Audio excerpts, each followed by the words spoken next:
Henri Lopez, tout à l'heure, Alain Mabankou a raconté une anecdote.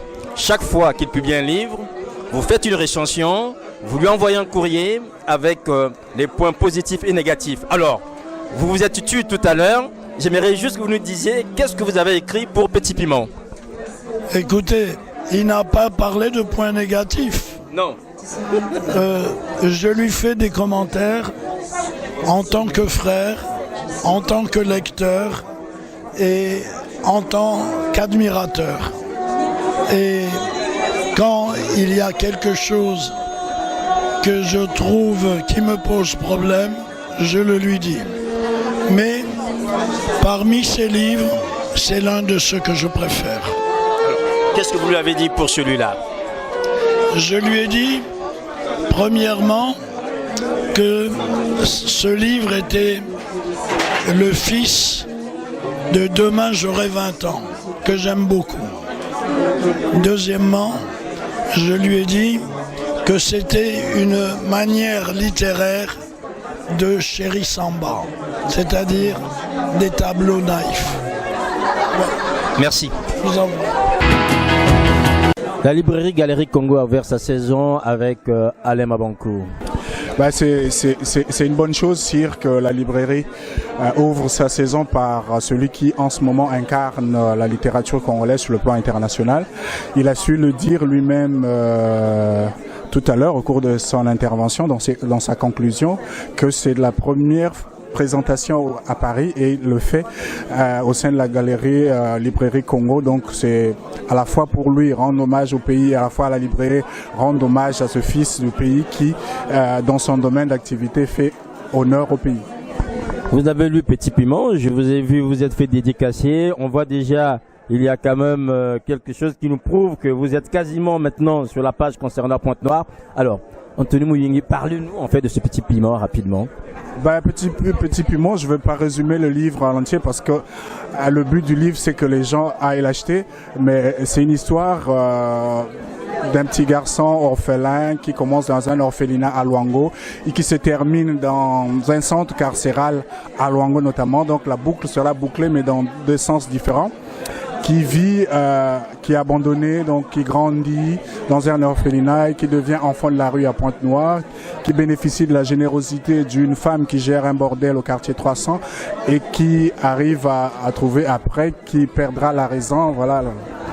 Mais en lisant le livre, moi qui suis originaire, moi qui ai grandi à Pointe-Noire, je me suis retrouvé parce que j'avais l'impression d'écouter la voix d'Alain à mon oreille, me racontant l'histoire, en m'amenant par la main, parce que chaque fois qu'il parlait d'un point, que ce soit Rond-Point Lumumba, que ce soit le cinéma Rex, que ce soit Mpaka ou Vungu, je me retrouvais parce que ce sont des zones géographiques que je connais, ce sont des zones géographiques que j'ai fréquentées et à travers l'histoire des Petits Piments, je me suis remémoré également mes histoires, moi aussi dans les rues de Pointe-Noire.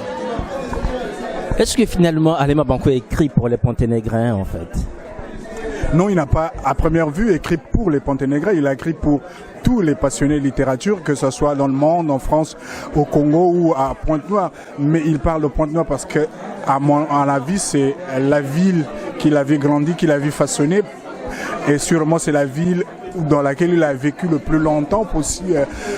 Donc, ça influence, puisqu'il a dit également que partout dans ses écrits, on retrouve toujours une part de lui et que géographiquement, tous ses livres sont autobiographiques. Donc c'est normal qu'il écrive pour Pointe-Noire, mais pas que pour Pointe-Noire, parce que l'histoire se déroule seulement à Pointe-Noire, mais le livre n'est pas un livre uniquement de Pointe-Noire.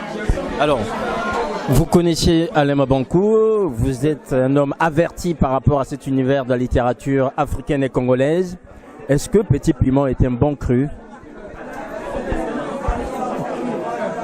Ça vient d'arriver, Petit Piment, un bon cru, mais dans un autre style que ses précédents romans, que ce soit avec Cassé ou avec Lumière de Pointe-Noire, qui est beaucoup plus le récit des souvenirs de retour à Pointe-Noire après des années d'absence. Là, c'est carrément une fiction qui est écrite à la première personne.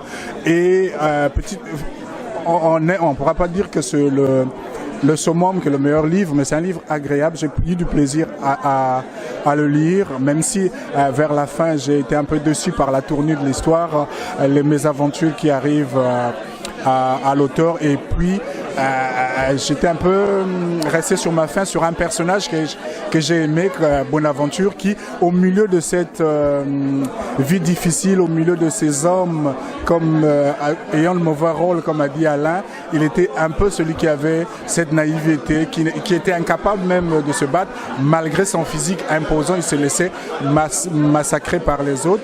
Donc ce personnage avait ma préférence, mais il a été laissé en cours de route. Je suis resté sur ma faim à ce niveau. Merci Anthony Mouyongi. Merci Cyr. Jacques Chevrier, Alain Mambankou tout à l'heure parlait de vous comme un taureau de la littérature, vous citant ainsi qu'Henri Lopez. Alors vous l'avez suivi ce soir, vous connaissez un peu sa littérature. Que diriez-vous en fait de ce petit piment qu'il vient de nous proposer? C'est un livre qui confirme largement le talent des précédents textes. Moi, je dois vous dire que Alain, je le connais depuis l'époque où il n'était pas encore romancier. Il était poète au départ, comme beaucoup d'écrivains. Il a commencé par la poésie et j'ai le souvenir d'ailleurs d'avoir préfacé un de ses recueils. Bon, ensuite, j'ai eu entre les mains le manuscrit de Bleu, Blanc, Rouge, à un moment où il avait du mal à trouver un éditeur. Bon, j'avais même failli l'éditer, mais c'était un éditeur un petit peu marginal, donc il a préféré aller ailleurs. Hein. Mais j'ai eu ce livre et depuis je l'ai toujours suivi et bon, j'apprécie.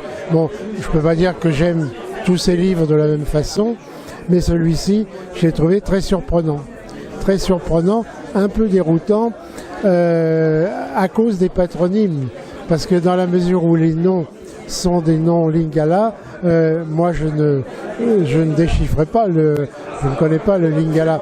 Alors quand j'avais des auditoires d'étudiants africains devant moi, lorsqu'il y avait des noms comme ça, bon, j'avais toujours des étudiants de différentes origines et ils me donnaient la clé.